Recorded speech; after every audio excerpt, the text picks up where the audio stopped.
Bonjour à tous et bienvenue dans cette nouvelle vidéo review, et aujourd'hui dans cette vidéo je vais vous présenter le Tokyo Marui Smith & Wesson MP9. Bon, cette review je l'ai déjà fait il y a un sacré moment, il y a 2 ans maintenant, bientôt 3, comme je vous l'avais expliqué au début de l'année lorsque j'ai acheté cette réplique sur le site de mon partenaire DG Airsoft. J'ai décidé de refaire cette review parce que l'ancienne ne me convenait plus, enfin je la trouvais pas vraiment au standard de ce que je peux faire maintenant, donc je me suis dit je vais la refaire, histoire que ce soit quand même un peu plus complet qu'à l'époque. Commençons par la boîte. Une boîte Tokyo Marui, tout ce qu'il y a de plus normal, une belle illustration de la réplique, avec une photo, des petites cartouches ici, le nom de la réplique, les fameuses inscriptions japonaises, SGK, etc. Bref, c'est toujours bien présenté. Le MP9 est le numéro 61 des GBB Tokyo Marui. À l'intérieur, voici comment ça se comporte. Sur le couvercle en dessous, on va avoir une pochette avec le manuel de la réplique. On va voir ça juste après, et quelques papiers Lego, on va dire. Et voici l'intérieur de la boîte du Smith & Wesson MP9. Donc vous voyez, la boîte est vraiment très bien présentée, mise en valeur, hein. Le chargeur, la boîte d'accessoires, la réplique, et 2 backstraps et un troisième monté déjà sur la réplique. Un chargeur métal de 25 coups, les backstraps, la petite boîte d'accessoires remarquée présentée à la boîte du MP9, hein, bien illustrée aussi, qui va contenir plusieurs choses comme par exemple le petit bouchon de sécurité, un échantillon de billes, et 2 followers de tir à vide, comme son nom l'indique, pour tirer à vide. Hein. Et bien sûr, la réplique du Smith & Wesson MP9. Voilà. Et voici donc la réplique du jour, le Smith & Wesson MP9 Gaz Blowback de chez Tokyo Marui. Voilà, une belle réplique de poing du MP9, cette fois-ci proposée par Tokyo Marui mais avec la sécurité manuelle sur le cadre. Bon, et bien avant toute chose, on va commencer par l'historique de l'arme réelle, et puis je vous parle un petit peu de la réplique. Le Smith & Wesson MP9 est un pistolet semi-automatique chambré en calibre 9 mm par 19 Parabellum, un calibre largement répandu ayant fait ses preuves depuis des décennies. Comme son nom l'indique, le MP de Smith & Wesson a été développé dans le but d'être adapté par l'armée et la police, et c'est un modèle réputé pour son mécanisme solide et sa conception qui recherche l'opérabilité facile. Il représente la 3e génération des pistolets à carcasse en polymère pour son fabricant. Sa culasse et son canon sont en acier inoxydable recouverts de mélonite noire, les organes de visée sont fixes et certaines versions comportent une sécurité manuelle. Le constructeur Tokyo Marui a conçu ici une très bonne réplique avec un corps en polymère à l'image de l'arme véritable. La finition est toujours exemplaire à la hauteur de la réputation de la firme japonaise. Très agréable à prendre en main, il pourra s'adapter à toutes les tailles, étant livré avec 3 grippes de crosse, S, M et L, facilement interchangeables. Ce modèle dispose également d'un système blowback très véloce, une excellente portée ainsi qu'un système hop-up réglable pour une très bonne précision. Vous pourrez facilement ajouter vos accessoires tels que lampe ou laser par l'intermédiaire du rail Picatinny présent sous le canon. Voilà pour l'arme et la réplique. Allez, commençons par le manuel si vous voulez bien, comme d'habitude. Hein. Dans la pochette que je vous ai montré tout à l'heure, vous trouverez le manuel et un petit feuillet supplémentaire. On verra ça juste après. Donc le manuel, hein, comme d'habitude, c'est uniquement en japonais pour la plupart. On va avoir plusieurs choses, comme les différentes parties de la réplique, comment actionner la sécurité et la queue de détente, le réglage du hop-up, le garnissage du chargeur en billes en gaz, le démontage et l'entretien, bref c'est très complet comme d'habitude, hein. L'installation des backstraps différents, y a rien à dire à chaque fois avec les manuels Tokyo Marui, je vous incite vraiment à les lire, ils sont vraiment très complets, même si c'est que en japonais avec les bons schémas qu'ils font dans le manuel, vous aurez aucun mal à comprendre. Et donc ce petit feuillet supplémentaire, eh bien c'est tout simplement le plan éclaté de la réplique, avec la désignation des pièces et les références. Donc voilà, si vous avez une pièce qui casse ou vous en perdez une, vous pourrez retrouver toutes ces pièces ici. Ils font ça à chaque fois dans leur manuel. Je vous le dis et je le répète, si vous achetez une réplique, pensez bien à lire le manuel, hein, c'est très important. Surtout si vous connaissez pas que c'est votre première réplique. Donc pour ce manuel là, encore un bon point pour Tokyo Marui, hein, toujours très bien illustré, bien présenté, bref, j'ai rien à dire. Alors, comment est-ce qu'elle fonctionne cette réplique? Eh bien, c'est un GBB. Les GBB, c'est simple, ce sont des répliques qui fonctionnent au gaz. On insère le gaz et les billes dans le chargeur, on met le chargeur dans la réplique, on arme et on tire. C'est l'avantage, c'est qu'ils ont la culasse mobile à chaque tir.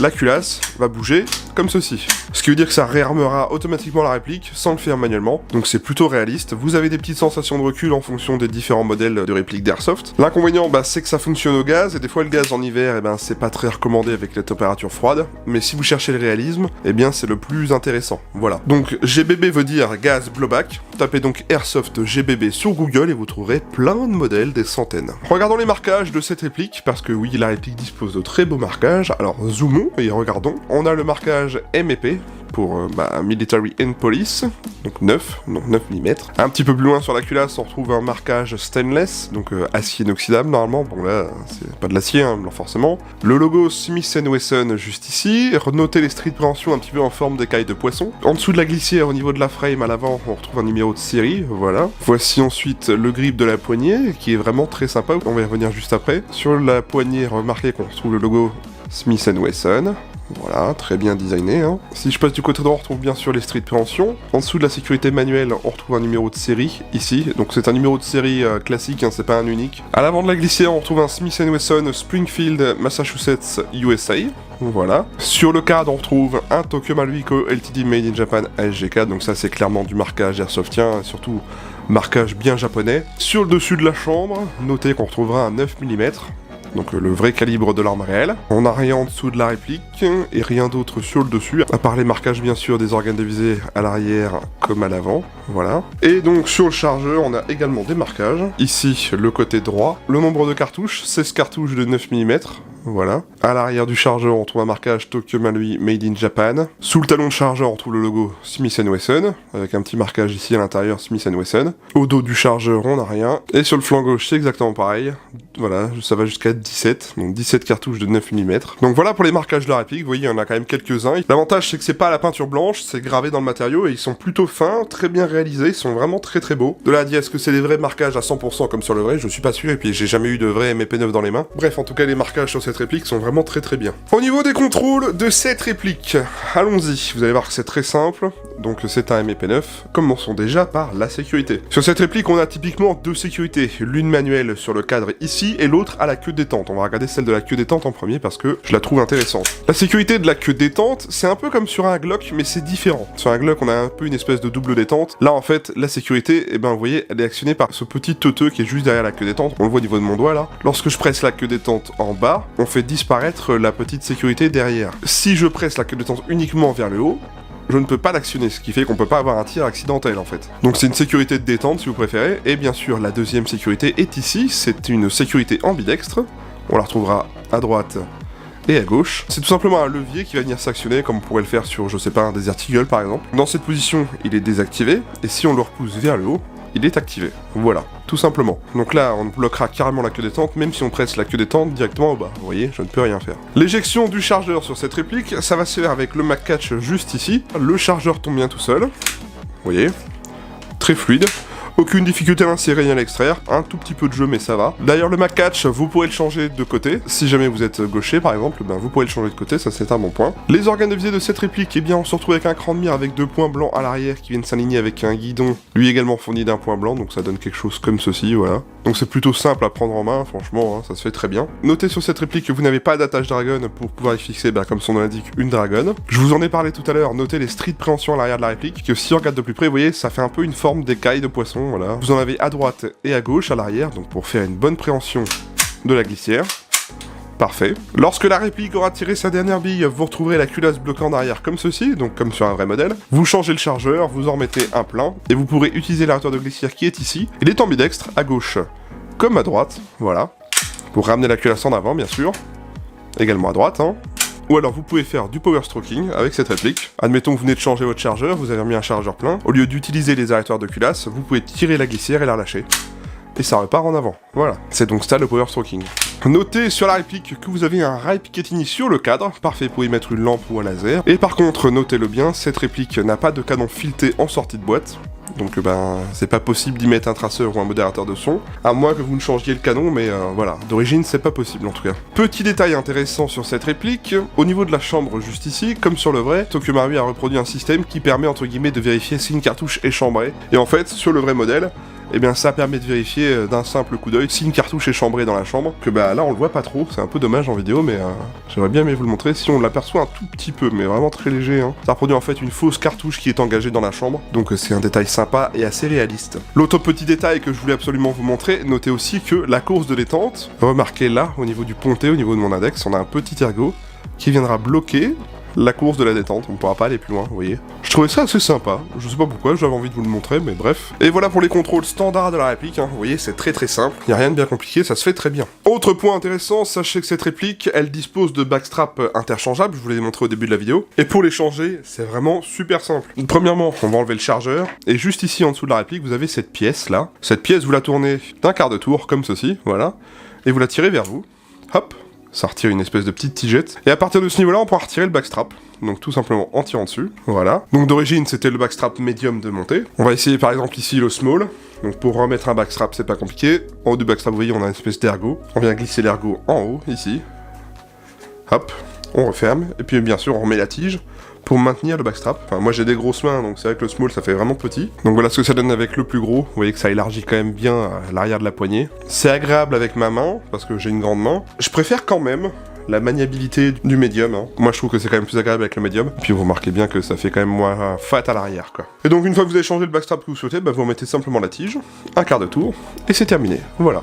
Il n'y a vraiment rien de plus simple pour changer les backstraps. Pour le réglage au pop de cette réplique, eh bien sur cette réplique ça va être très simple. Si vous connaissez les HK45, les PX4, etc. de chez Tokyo Marui, ça sera à peu près le même système. Pour régler le pop sur cette réplique, on tire la glissière, on la bloque en arrière. Mais en gros, je vous ferai une photo, hein, à ce niveau-là, à gauche, vous trouverez une petite molette crantée de réglage au pop. Donc en fait, vous pourrez directement accéder au réglage au pop juste en tirant la glissière en arrière, et non pas en démontant la réplique en deux. Donc ça, c'est plutôt pratique. Hein. Tokyo Marui a fait ça avec le PX4, avec le HK45, les USP aussi. Perso, c'est un système que j'apprécie parce que, comme je vous l'ai dit, on n'a pas à démonter la réplique en deux pour accéder au réglage au pop, et ça, je trouve ça vraiment très intéressant, perso. Le hop-up fait très bien son boulot en sortie de boîte, il ne se dérègle pas tout seul, il est bien maintenu. Vous le verrez au test de tir, c'est très performant comme d'habitude. Pour le démontage et l'entretien de cette réplique, parce que oui, un GBB veut dire qu'on a besoin de faire un entretien régulier, hein, c'est bien de les lubrifier, surtout la première fois quand vous recevez votre réplique. Pour démonter le MP9, c'est pas compliqué, on commence par retirer le chargeur, ça c'est classique. Et sur les MP9, vous avez ici au niveau de la glissière, vous voyez, une espèce de demi-lune. Il faut aligner cette demi-lune avec ce levier, et à ce niveau-là, vous pourrez basculer le levier,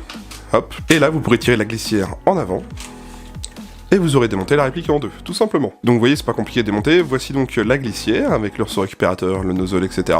Et voici le cadre, en polymère, avec la mécanique, etc. Bref, pour démonter entièrement la glissière, c'est pas compliqué, on prend le ressort récupérateur, on éjecte le canon du nozzle, on le sort par l'arrière, on se retrouve donc avec la glissière démontée, avec le nozzle, hein, ici. Vous avez un joint de nozzle à lubrifier juste ici, donc c'est assez important, vous mettez de l'huile, hein, de silicone, pas n'importe laquelle. Et ici, on se retrouve avec le canon externe et le bloc hop-up, on y voit le canon interne avec le petit bourrelet à l'intérieur. Et donc le fameux réglage hop-up que je vous ai montré tout à l'heure, eh bien on le voit ici, hein, c'est ces petits trous crantés là. Petit point d'ailleurs sur la glissière, je tenais quand même à le montrer parce que je trouve ça toujours intéressant quand Marui fait ça. Notez qu'ici, au bout de mon index, vous avez une petite partie métallique, je sais pas si vous la voyez, et donc cette partie métallique, en fait, c'est un renfort métallique pour l'arrêtoir de glissière, histoire que l'arrêtoir de glissière ne vienne pas creuser le plastique de la glissière et ne fasse plus la fonction arrêtoir. C'est très bien qu'il l'ait fait sur cette réplique, c'est comme sur le HK45 et les USP, Marui a pensé à mettre un renfort métallique, donc voilà, je suis assez content de voir que sur cette réplique-là, il y avait aussi ce système-là, c'est un gain de sécurité pour la réplique dans le temps, quoi. Donc une fois que vous avez fait votre entretien, bah, vous remontez tout cela, donc tout dans le sens inverse, hein, vous remettez le canon, le ressort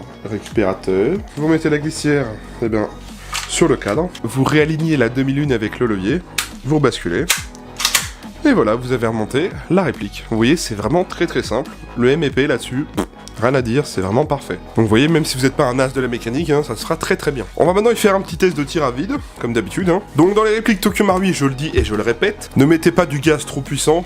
Donc je dirais maximum 110-115 PSI en été, et en hiver si vraiment c'est mauvais, ben allez, vous pouvez monter à 120-130, mais faites vraiment attention à ça honnêtement. Moi perso, mes répliques, j'utilise toujours le même gaz, le AB 144A, qui est l'équivalent du HFC 134, hein, tout simplement. Ça c'est pour l'été, et l'hiver j'utilise le AB rouge qui tape dans les 120 PSI il me semble. Pas de billes dans le chargeur, hop, c'est parti. Donc là la réplique est armée, c'est parti. Alors vous voyez, on a une très longue course de détente. À ce niveau, je sens une petite résistance, mais c'est pas non plus un truc hyper dur. Hein. Voilà, ça part. Trigger reset, hein. Je le trouve pas non plus hyper long, mais c'est pas non plus le plus court que j'ai vu, quoi.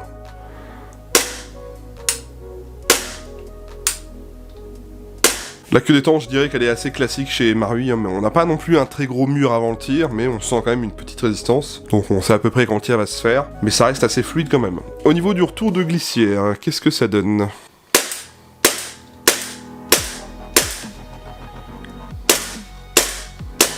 L'arrêtoir de culasse fonctionne, hein. Bon, c'est pas un gros kick hein, dans cette réplique, je vous le dis tout de suite. Si vous connaissez le PX4 Tokyo Marui, c'est quasiment la même chose. On n'a pas un énorme kick. Hein. Pourtant, on a un cylindre de 15 mm. Vous avez une petite sensation quand même au tir. Hein, parce que c'est sympa, mine de rien. Mais c'est pas le plus gros kick que j'ai vu sur un PA Marui, quoi. En tout cas, voilà, elle fonctionne plutôt bien cette réplique. Hein. Alors par contre, petit point intéressant que je tiens à mentionner, le modèle que j'ai reçu, moi, il a fallu que je fasse un petit bricolage, on va dire, au niveau du chargeur. Rien de très compliqué en soi, pour vous expliquer. En fait, j'ai, entre guillemets, limé de l'intérieur les lèvres de mon chargeur, histoire de creuser un peu le plastique. Pourquoi? Parce qu'en fait, lorsque j'avais reçu la réplique au début, j'avais essayé de tirer avec dans mon jardin, la glissière, en fait, ne venait pas chambrer la bille correctement dans le canon. Et la glissière se retrouvait bloquée comme ça. J'étais obligé, entre guillemets, de l'aider et de la pousser en avant pour pouvoir la bloquer.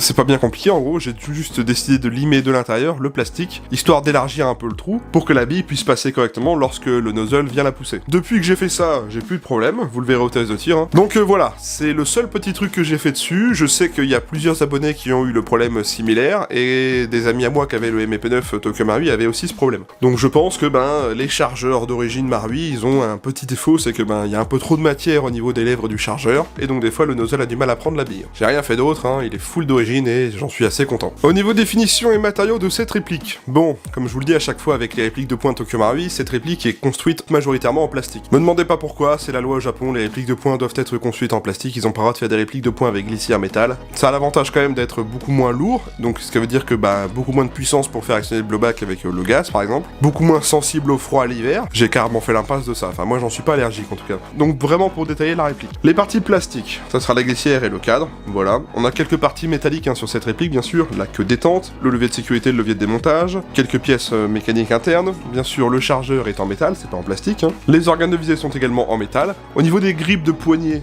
c'est en plastique, mais ça fait un peu caoutchouc au toucher, c'est assez agréable, parce qu'en fait ça fait un bon grip qui tient vraiment bien au doigt. Au niveau des finitions, vous me direz pas le contraire, c'est très joli, surtout avec ces marquages, vraiment très fins, très bien réalisés. Il n'y a pas de jeu dans la glissière, un petit peu de jeu dans le chargeur, mais ça va. Pas de bavure sur les plastiques, rien de vraiment très choquant. À la limite, on a une petite trace de moulage en dessous de la réplique, hein, mais bon, ça, même sur les vraies armes de poing avec un cadre polymère, on le voit, donc bon, ça me choque pas. La finition de leur réplique, moi, j'ai rien à dire à chaque fois, c'est toujours très bien. Parlons maintenant des caractéristiques techniques d'origine. Alors, c'est une réplique de calibre 6 mm à propulsion gaz, disposant des modes de tir, sécurité et semi-automatique. Annoncée par le fabricant à 0,9 joules, soit à peu près 280 fps à la 0,20, on ira vérifier ça au test chronie. Elle fait une longueur de 194 mm, la longueur de son canon est de 90 mm de long, elle pèse 620 grammes, elle dispose du hop-up réglable, elle est fabriquée entièrement en polymère et quelques petites parties métal. Elle dispose du blowback, elle dispose d'un rail tactique Picatinny intégré, elle ne dispose pas de pas de vis 14 mm CCW, son chargeur est en métal et peut contenir 25 billes, elle est de couleur noire et c'est fabriqué par Tokyo Marui.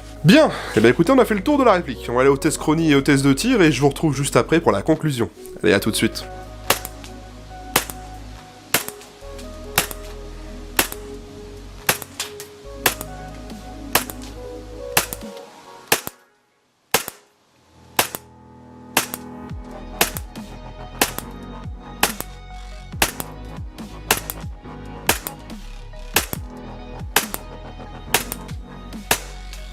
On est loin des 0,9 joules annoncés quand même, hein. On est plus proche des 0,5. Test de tir du MP9 Tokyo Marui.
Je ressors donc du test de tir, alors que vous dire de cette réplique? Eh bien comme d'habitude, j'ai pas grand chose à dire, je suis convaincu. Sachant que le jour où j'ai fait le test de tir, il y avait quand même pas mal de vent. Hein. Pour le coup, elle remplit bien son rôle de réplique de points, parce que de 10 à 20 mètres, on arrive aisément à toucher une cible, au-delà c'est un petit peu plus aléatoire honnêtement, mais ça se fait quand même, on touche la cible à 30 mètres, c'est pas un souci. Au niveau de l'autonomie en gaz, par contre, le jour du test il faisait à peu près une vingtaine de degrés, j'avais le gaz AB vert, et je trouve que l'autonomie en gaz elle est pas foufou, je trouve que c'est une réplique qui consomme quand même pas mal de gaz, parce que avec une charge de gaz, j'arrive à faire un chargeur sans problème, hein. J'ai jamais réussi à finir 2 chargeurs avec une charge de gaz dans cette réplique, à chaque fois la réplique ne fonctionne plus à peu près à la moitié du deuxième chargeur. Je trouve qu'il est assez gourmand en gaz, personnellement je n'ai pas de gros problèmes avec cette réplique en soi, à part que lorsque je l'ai reçue, j'ai fait la petite modif comme je vous l'ai dit au niveau du chargeur, sinon maintenant RAS elle se comporte quand même plutôt bien. Ce que j'adore avec cette réplique, c'est la prise en main, j'adore les MP9 pour ça, même si on a des grosses mains, c'est toujours une excellente prise en main. Les performances de tir sont très correctes, hein. C'est un GBB Marui, donc si vous avez envie de vous acheter un GBB Marui et que celle-ci vous plaît. Et puis la finition, franchement, comme d'habitude, hein, avec les répliques de points Marui, ce que j'adore c'est leur finition, c'est très joli, même si c'est en plastique. Moi j'ai sauté le pas des culasses métal, etc. Donc après voilà, faut pas être allergique aux culasses plastiques. Pour résumer, je suis content de cette réplique. Bref, c'est Tokyo Marui, ça fonctionne plutôt bien. Parlons maintenant du prix de cette réplique. Alors en France, vous trouverez cette réplique sur plusieurs shops différents. Bon, comme moi je suis partenaire avec DG Airsoft, c'est là où j'avais acheté la réplique en début d'année pour l'ajouter à ma collection. Donc chez eux, elle est à vendre à 189,99€. Oui, c'est quand même beaucoup d'argent pour une réplique de poing, je vous l'accorde. Puis comme je vous le dis à chaque fois, Tokyo Marui, c'est pas les répliques les moins chères, hein. C'est considéré haut de gamme. C'est pas forcément la marque que je conseillerais à un débutant, sauf si celui-là veut absolument les performances et il a le budget pour se l'acheter, bien sûr. Ça fait quand même pas mal d'argent pour sortir une réplique de poing, je vous l'accorde, hein. On a des répliques longues qui coûtent moins cher que ça. Alors maintenant, je tiens à vous rappeler un truc, c'est que chez DG Airsoft, j'ai un code de réduction de 5%. Alors vous me direz, c'est pas énorme, mais ça fait une petite réduction quand même, et il n'y a pas de petites économies, comme on dit. Et au moment où je vous parle, c'est toujours les soldes. Il y a des soldes intéressantes un peu partout sur les sites d'Airsoft en ce moment. C'est quand même intéressant si jamais vous cherchez votre première réplique. Mais voilà, pour rappel, vous pouvez utiliser ce code de réduction avec cette réplique, donc ça vous fait réduire un peu la facture. Au niveau du prix du chargeur supplémentaire, alors généralement en France, je l'ai trouvé dans les 35€. Ça fait un peu d'argent pour un chargeur sup, je suis d'accord, mais bon, c'est pas le pire que j'ai vu sur les GBB perso. Donc voilà le prix du chargeur. Allez, petit rappel, sachez que chez DG Airsoft ou chez Airsoft Entrepôt, je dispose d'un lien affilié. Qu'est-ce que ça veut dire? Eh bien, si vous avez besoin de passer une commande sur un de ces deux sites, que ce soit pour une réplique, des billes, du consommable, vous pourrez utiliser mon lien affilié qui est en description. Qu'est-ce que ça veut dire? Eh bien, si jamais vous avez envie de soutenir la chaîne sans rien débourser de votre poche en faisant une commande sur l'un de ces deux sites, ça me donnera des avantages chez l'un ou l'autre. Et puis vous, ça vous coûte pas plus cher, et puis ça vous permet de soutenir gratuitement la chaîne. Il y en a plein qui le font, ça fait vraiment plaisir. Un grand merci à tous ces gens-là et à tous ceux qui continuent à le faire. Ça vous permet entre guillemets de soutenir mon travail sur la chaîne. Merci à tous ceux qui le feront. Bien écoutez, on a fait le tour de la réplique, je pense que c'est la fin de la vidéo. Je vous invite dès maintenant à venir vous abonner à ma chaîne YouTube et à activer la cloche des notifications. Ça vous permettra d'avoir une notification quand je sortirai ou que je programmerai une nouvelle vidéo. C'est ce qu'il y a de mieux à faire pour ne rien louper des sorties vidéo de la chaîne. Donc cliquez juste sur s'abonner et activez la cloche juste à côté. J'ai également différents réseaux sociaux, X, Instagram et Facebook. C'est du contenu bonus, ce sont des réseaux sociaux où j'y poste des photos, des posts communautaires, des stories quand je jouais à l'Airsoft par exemple. Donc voilà, c'est un petit contenu bonus si ça vous dit, c'est totalement gratuit, les liens sont en description, et puis ça permet également à certains d'envoyer des messages privés si jamais vous avez une question ou des choses comme ça. Si la vidéo vous a plu, n'hésitez pas à liker, commenter et partager cette vidéo, dites-moi ce que vous avez pensé de la présentation de cette réplique, dites-moi ce que vous pensez de cette réplique. Si vous l'avez, n'hésitez pas à me donner votre avis, tout est bon à prendre, hein, tant que c'est bien construit, qu'il y a des arguments. Moi je suis complètement pour. Je réponds à tous les commentaires, donc n'hésitez pas, la partie commentaires est un espace d'échange entre vous et moi. Donc voilà, je vous incite vraiment à le faire, en tout cas si vous avez une question, n'hésitez pas. La vidéo est dès à présent terminée, j'espère que ça vous a plu. Merci à tous ceux qui l'ont regardé en live le vendredi soir, merci à tous ceux qui la regarderont plus tard. Je vous souhaite à tous un très bon week-end, reposez-vous ou de bonnes parties si vous allez jouer bien sûr. Moi perso ce week-end je serai à la Pantera, en Bretagne, donc si vous y êtes n'hésitez pas à venir me faire un petit coucou, je serai content. Pour certains qui seraient déjà en vacances, et bonnes vacances, profitez bien. On se retrouve la semaine prochaine pour d'autres vidéos. D'ici là, prenez soin de vous, portez-vous bien, et salut à tous.